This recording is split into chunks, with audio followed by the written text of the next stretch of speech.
साथियों सलाम, नमस्ते, सत श्री अकाल और जय भीम जोहार। साथियों घाटशिला में कौन कौन घाट घाट का पानी पीने जा रहा है, कौन किसे पानी पिलाएगा दोस्तों, यह देखने की बात होगी। लगातार आप खबर विश्लेषण देख रहे हैं हमारे जीटी लाइव पेज पर। तरह तरह के समीकरण बन रहे हैं, बिगड़ रहे हैं, टूट रहे हैं या बिखर रहे हैं दोस्तों। परिवार में ही टूट दिखाई दे रही है, हर परिवार में।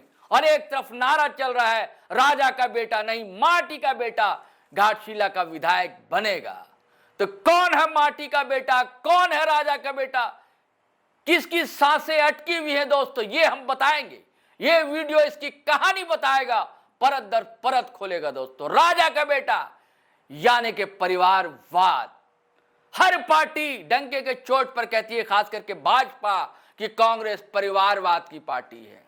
जे में परिवारवाद चलाता है, आरजेडी में परिवारवाद है, समाजवाद पार्टी में परिवारवाद है। लेकिन वही भाजपा राजनाथ सिंह के सुपुत्र पंकज सिंह को भूल जाती है। चलिए दूर की कौड़ी हम नहीं लाते हैं दोस्तों, झारखंड की बात करते हैं। घाटशिला में बाबूलाल सोरेन कौन है? चंपई सोरेन के साहबजादे हैं। वही बाबूलाल सोरेन जो परिवारवाद का विरोध करने वाली भाजपा ने पिछले विधानसभा चुनाव में बाबूलाल सोरेन को टिकट दी थी। हालांकि चारों खाने चित्त हो गए थे बाबूलाल सोरेन। अब फिर प्रयास में है टाइगर चंपई सोरेन कि हमारे लाडले को किसी भी तरह टिकट मिल जाए, बाबूलाल सोरेन को। अब उधर जेएमएम का परिवारवाद देखिए दोस्तों। स्वर्गीय रामदास सोरेन जो शिक्षा मंत्री थे, कोशिश में है जेएमएम के उन्हीं के परिवार से किसी को टिकट मिले, लेकिन वही तो फूट हो गई है, टूट हो गई है दोस्तों।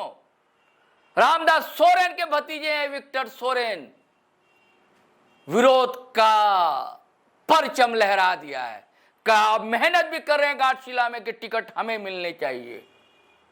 और उधर जेएमएम इस प्रयास में है कि या तो सोमेश सोरेन को मिले टिकट या रामदास सोरेन की पत्नी यानी कि सोमेश सोरेन की मां सूरजमणि को टिकट मिले। यह तुर्प का पत्ता कहा जा रहा है। 15 तारीख को खुलेगा, जेएमएम ऐलान करेगा। लेकिन क्या घबरा गए सोमेश सोरेन? पर्चा खरीद लिया है, नामांकन दाखिल करने जा रहे हैं सोमेश सोरेन। यानी कि वो डर गए हैं कि कहीं विक्टर सोरेन को तो टिकट नहीं मिल जाएगी, मां को मिले बात अलग है।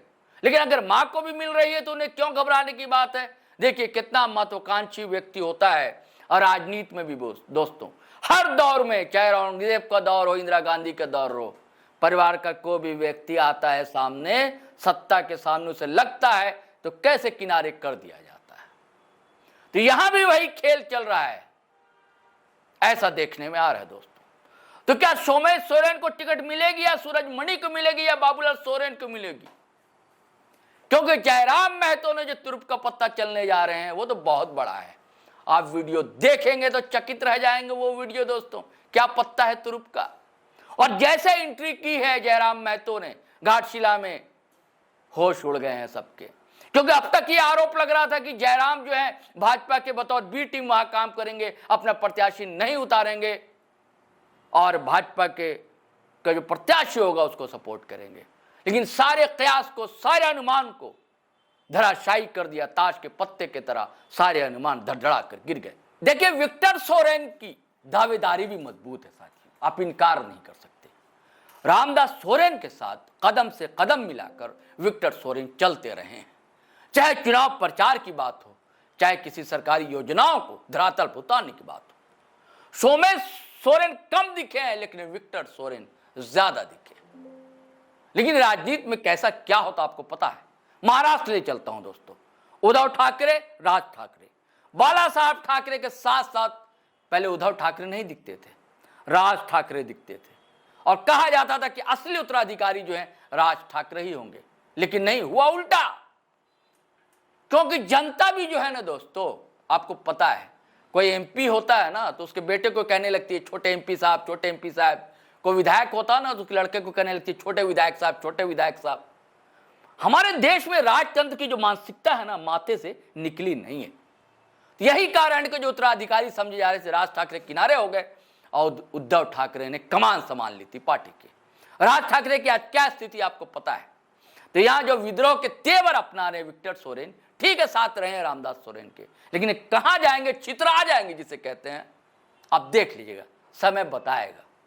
और टिकट तो जो है ना जेएमएम या सूरजमणि को ही देगा अगर सोमेश ने पर्चा खरीद लिया है तो, या हो सकता है कि इसलिए खरीद लिया कि मान लीजिए नामांकन का पर्चे में कुछ गलतियां रह जाए, रद्द हो जाए इनका पर्चा, तब एक ऑप्शन रहेगा सोमेश सोरेन का। यह भी एक चाल हो सकती है, रणनीति हो सकती है, क्योंकि सोमेश ये भी तो कहते हैं कि हमने पार्टी के कहने पर ही पर्चा लिया है, यानी कि पार्टी ने कोई संकेत दिए होंगे, कोई इशारे किए होंगे। इसका भी कारण यह है कि जो बैठक हुई थी, सबसे पहली बैठक जेएमएम की घाटशिला में, सर्वसम्मति से नाम का अनुमोदन किया गया था सोमेश उरांव को। हालांकि बाद में भाजपा की भी बैठक हुई, जिसका जिक्र एक वीडियो में हमने और अभिषेक सिंह ने किया कि उस बैठक में चंपई सोरेन लापता थे।